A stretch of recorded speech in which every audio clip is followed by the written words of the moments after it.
welcome back to another video. I am Gold Raven, and this one is on the Berserker class guide.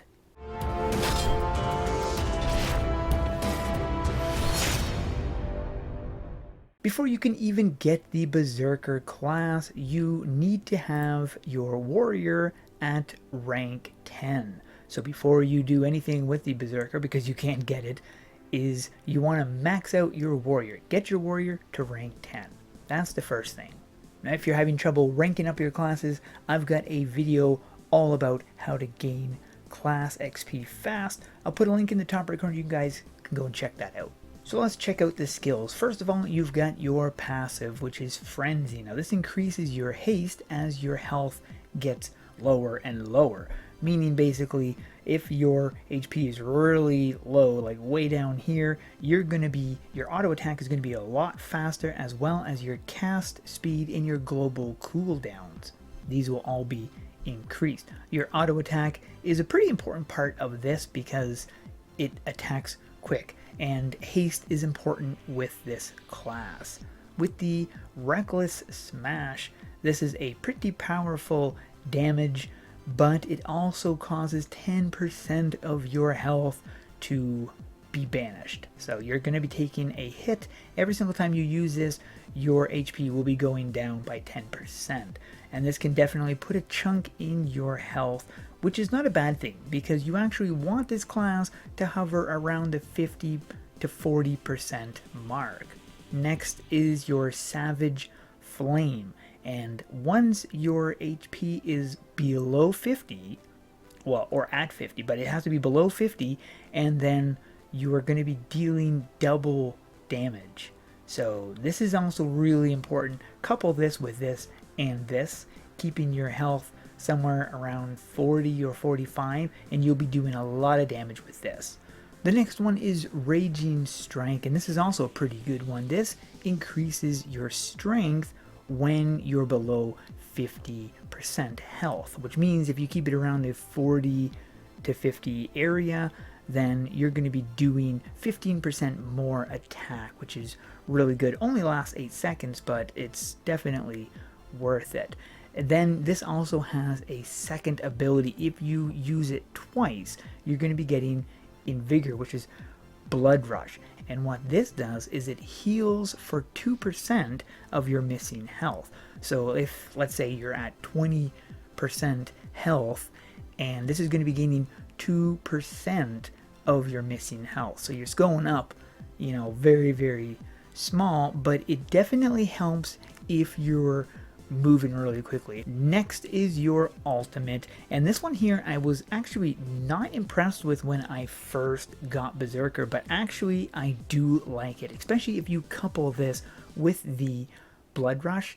It really helps keep your health up there and you're still doing a lot of damage.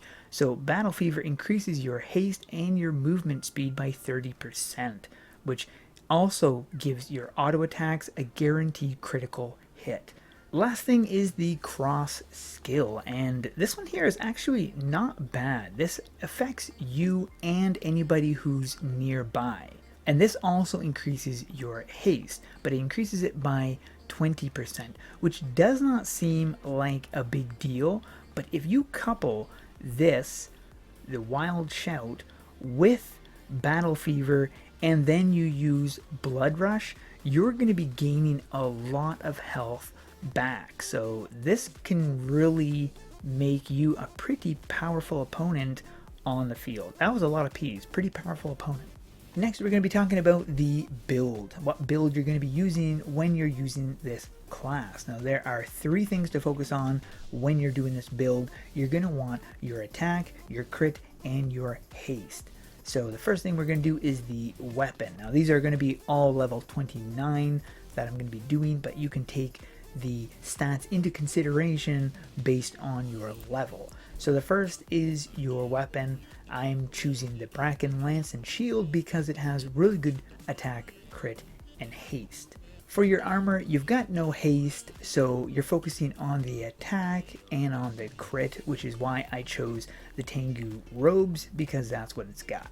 For the helm, it's the same thing. I went with a Tengu head because the attack is really good, and this is what I wanted to focus on. For the shoulders, I went with the Tengu shoulders because of the attack and the crit.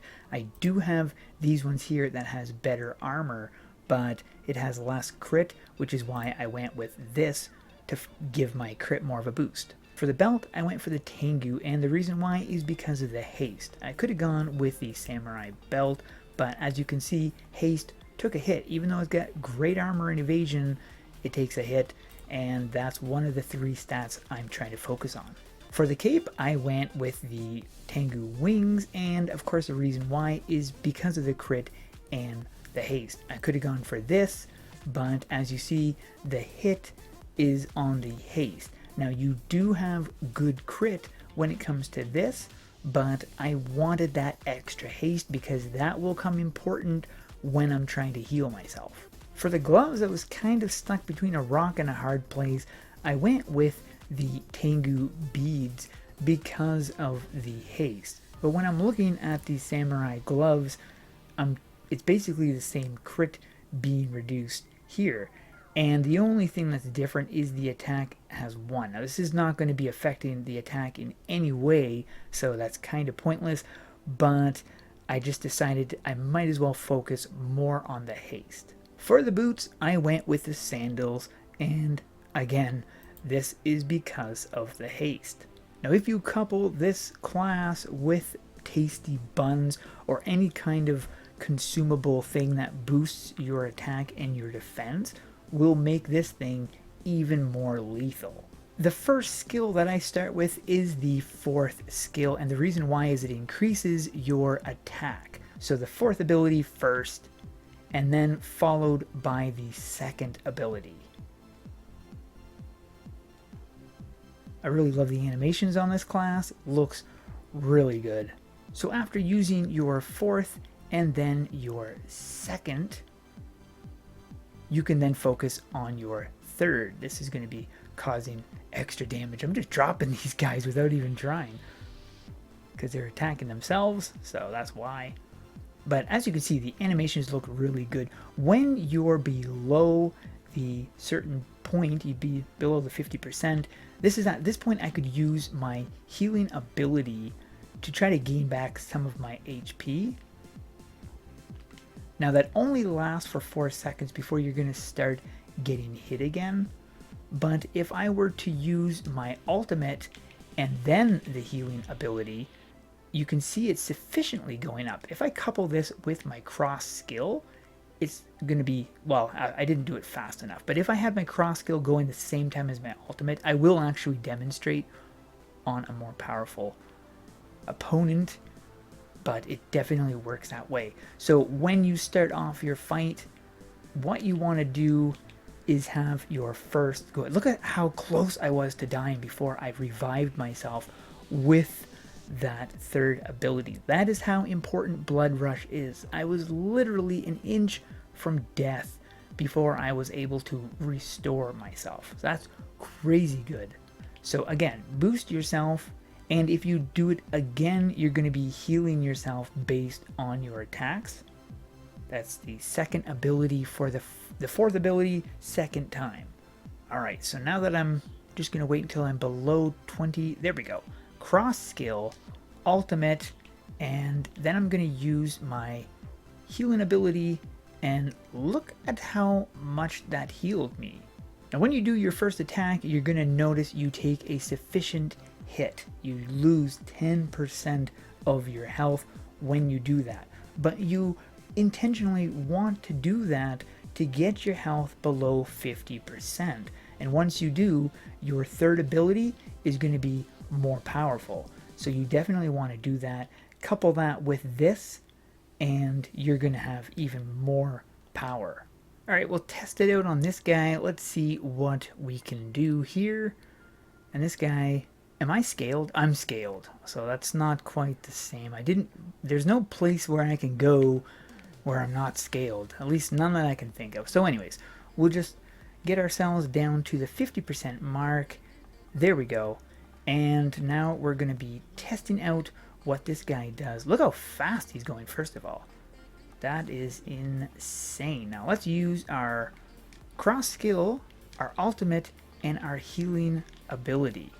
And see there, our HP is definitely going up fast. So that's really good. Got him down to the 70% mark. At this point, I could be avoiding attacks if I really wanted to, but I wanted to see just, well, maybe I will avoid that one. I'll avoid some of them, but I'm definitely soloing this guy. And my HP was really low for a really long time, so that definitely shows this guy could hold his own. I was not even evading his attacks. So I'll do it a little bit differently now. This time I will evade his attacks.